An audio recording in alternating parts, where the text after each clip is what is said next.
வணக்கம். இரவு நேர பிரதான செய்திகளின் ஊடாக நர்மதா சிறையில் முதலில் தலைப்புச் செய்திகள். டிட்வா சூறாவளியால் பாதிக்கப்பட்டவர்களுக்கு நற்செய்தி. வீட்டு வாடகை உதவித்தொகை தொடர்பில் வெளியான அறிவிப்பு. பரீட்சை முடிந்து ஆற்றில் குளிக்க சென்ற மாணவன் மாயம், தேடுதல் தீவிரம். அமெரிக்க தளங்கள் மீது ஈரான் தாக்குதல், பக்ரைனில் விடுக்கப்பட்டுள்ள எச்சரிக்கை. இனி விரிவான செய்திகள். டிட்வா சூறாவளி காரணமாக வீடுகளை இழந்து இடம்பெயர்ந்த குடும்பங்களுக்கு வழங்கப்பட்டு வந்த தற்காலிக குடியிருப்புகளுக்கான 6 மாத வீட்டு வாடகை உதவித்தொகை மேலும் 3 மாதங்களுக்கு நீடிக்கப்பட்டுள்ளதாக நிதி அமைச்சு அறிவித்துள்ளது. சூறாவளியால் பாதிக்கப்பட்ட குடும்பங்கள் தற்காலிகமாக குடியிருப்புகளை பயன்படுத்துவதற்காக இந்த வாடகை உதவித்தொகை வழங்கப்பட்டு வந்த நிலையில் அவர்களின் தற்போதைய தேவைகளை கருத்தில் கொண்டு இந்த கால நீடிப்பு வழங்கப்பட்டுள்ளதாக அமைச்சு தெரிவித்துள்ளது.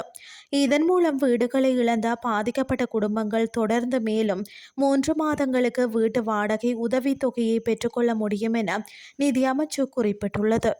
லிந்துலை காவல்துறை பிரிவுக்கு உட்பட்ட பாடசாலை ஒன்றில் கல்வி கற்கும் தரம் 10 மாணவர் ஒருவர் பரீட்சை முடிந்த பின்னர் நண்பர்களுடன் ஆற்றில் குளிக்க சென்ற போது காணாமல் போன சம்பவம் பரபரப்பை ஏற்படுத்தியுள்ளது.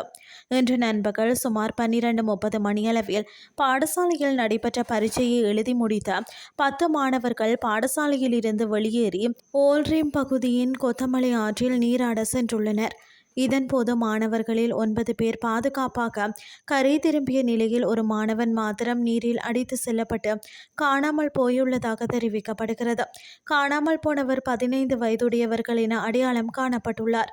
குறித்த மாணவனை தேடும் பணிகள் லிந்துலை காவல்துறையினரும் பிரதேச மக்களும் இணைந்து தீவிரமாக முன்னெடுத்து வருகின்றனர். இனி வெளிநாட்டு செய்திகள். அமெரிக்க இராணுவத்தால் பயன்படுத்தப்படும் ஜோர்தான் தளத்தில் உள்ள எரிபொருள் சேமிப்பு தாங்கிகள் மற்றும் ஆயுத கிடங்குகள் மீது தமது ஏவுகணை மற்றும் ட்ரோன் தாக்குதல்களை நடத்தியுள்ளதாக ஈரானின் புரட்சிகர காவல்படை தெரிவித்துள்ளது.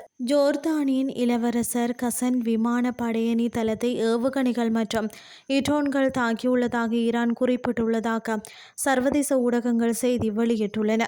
ஈரான் மீது அமெரிக்காவின் தாக்குதலுக்கு பதில் வழங்கும் வகையில் இந்த தாக்குதல் நடவடிக்கை அமைந்துள்ளதாக தெரிவிக்கப்படுகின்றது. அந்த நேரம் பக்ரைனில் அபாய எச்சரிக்கை ஒலிகள் ஒலிக்கப்பட்டுள்ளதாகவும் சர்வதேச ஊடகங்கள் செய்தி வெளியிட்டுள்ளன. பழிவாங்கும் நடவடிக்கையின் 2ஆம் கட்டமாக பக்ரைனின் ஷேக் ஈசாவில் உள்ள அமெரிக்க தளத்தை தாக்கியுள்ளதாக ஈரானின் புரட்சிகர காவல்படை தெரிவித்துள்ளது. எனினும் இது அமெரிக்காவின் கடற்படை தலைமையகம் இல்லை என்ற போதிலும் அமெரிக்க இராணுவ நடவடிக்கைகளுக்கும் விமானங்களுக்கும் குறித்த தளம் வசதிகளை வழங்கி வருகிறது. பக்ரைனில் உள்ள அமெரிக்க இராணுவ இலக்கை தாக்கியுள்ளதாக ஈரான் கூறுகின்ற நிலையிலும் வளைகுடா நாடான அங்கு அவசர கால எச்சரிக்கை ஒலிகள் ஒலிப்பதாகவும் தெரிவிக்கப்படுகின்றது. இதேவேளை குவைத்தில் உள்ள அமெரிக்க இராணுவ தளம் மீதும் தாக்குதல் நடத்தியுள்ளதாக ஈரானின் புரட்சிகர காவல்படை தெரிவித்துள்ளமை குறிப்பிடத்தக்கது. செய்திகள் யாவும் நிறைவடைகின்றது.